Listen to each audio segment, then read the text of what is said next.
Както 2 месеца и половина там, кой ги мери уния кубички? Разхищението ще е за ваша сметка. То водомер е бил сметка, спукан много защото време. аз не съм купувал водомера.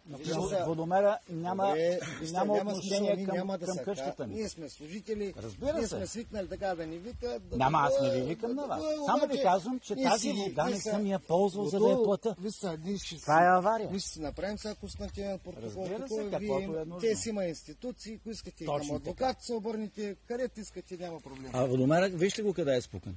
Виждате ли? Господине сега, водомера сега тук е спукан. Да. Тук е спукан. А защо е така наранено? Сега да мислите, че някой от нас... Това е от водата, от струята. Това ключе, бе. Това ли? От струята, може Това би. пече сега хвата тук. Добре. Той сега Здравко преди да пипне, аз гледах. Той беше Ти каза, течеше. той се стичеше. Нали, пуснам, Ама, сега направим ма проба. тази вода е цъфка. текла. Сега той, господине, ви С дни наред. вие сега, тази вода, не знам